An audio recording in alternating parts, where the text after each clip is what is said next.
Now we're going to talk about Best British Female, the category for the Brits 2017 and the 5 nominees. Starting with Leonie, who made a very beautiful, ethereal, deep, emotive record, which really comes as no surprise if you've heard the music that Leonie has made before. What I loved about the Leonie record was how driving the music was, and it was a different drama and it was a different mood and it made me feel a different way.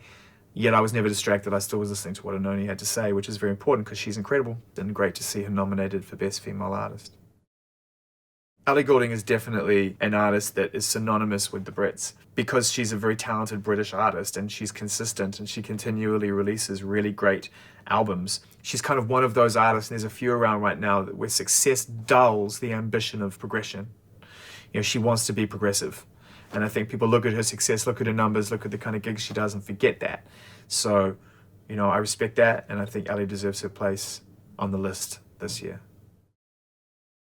Emily Sandé came back in 2016 with, you know, a hard-earned album. It sounded like she lived life, but more importantly, she shared that through her music.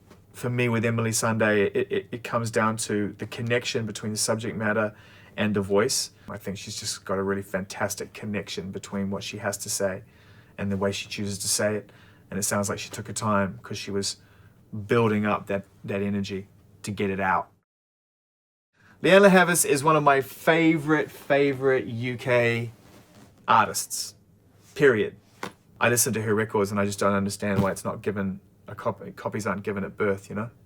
I think she just makes phenomenal sounding, soulful records, and then she makes them sound so easy. I'm really not surprised that Prince, rest his soul, held her in such high regard, because I do believe, and no one's like Prince, but I do believe that Leonie Haas has that DNA in her that means that she can play instruments and sing songs and write melodies and find lyrics and find emotion, and it just happens. You know, it just happens for her. Just brilliant to see Nao up for Best Female Artist at the Brits this year. A brand new artist, really, who 12 to 18 months ago, outside of some real sort of core, deep diving music fans, wasn't really sort of acknowledged or didn't really have music out. And so for Nao to have achieved that in 12 months, I think is fantastic for her, for the fans, and also, you know, for the Brits as well. Nao has definitely earned that right already, so sky's the limit, and, you know, who knows, it may be her night.